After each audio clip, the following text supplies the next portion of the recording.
They tell the story of the great Hasidic master, Rabbi Levi Yitzchak of Berditchev. One morning, towards the end of the shul service, one of his congregants runs out of shul onto the street, and he's undoing his tallis and tefillin. And the Rebbe runs after him and says, "Wo läufst du? Where are you running?" And he says, "Zu mein Parnassah. They're in the market to make a livelihood." And the Rebbe wisely said, "Well, perhaps the source of your Parnassah is back here in this shul." The rabbis give a parable of a man who prepares to go to work. He takes with him all the necessary tools, his files, and he gets into the car and drives to work. And when he gets to the office, he goes to the front door and he realizes the key to the front door he's left on his desk at home. And the point is that we can make all the preparations for our livelihood, but if we don't have the key to open the front door, it's all in vain. It's all in vain.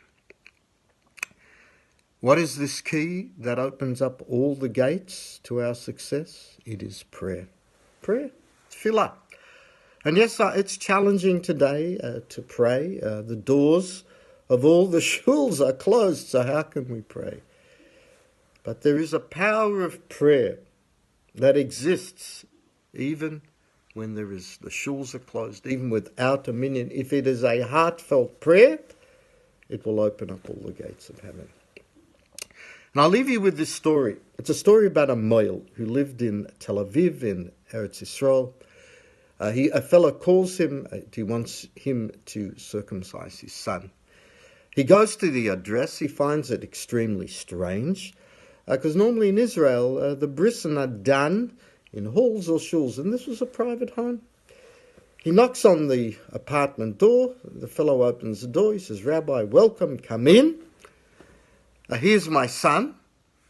Give him a bris." He takes out an envelope, and this is for you. And the male looks, "But where are the people? Where is your festive meal?" He says, "No, we just want a bris. We want to keep this simple. In fact, Rabbi, I've actually got to go to work now, so I've got to go." At that point, his wife runs out. He says, "Good morning, Rabbi. How are you? Here's a bottle for the child when you've given him a bris. The nanny's going to be here in 15 minutes. I've also got to go to work." And they leave. The moil is beside himself, never seen anything like this in his life. Shame, but he does the bris. He gives the child, circumcises the child. When it comes to naming the child, he reflects what better name is there to give the child than Avraham, the first Jew. At that point, the moil actually, or the rabbi, says a prayer that this child should grow up to be a learned child, a God-fearing child, and be led under the chuppah.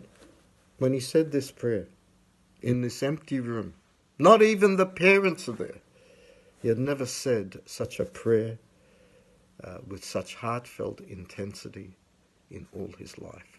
So the nanny came, and she looked after the child, and he left. Never heard any further from this family.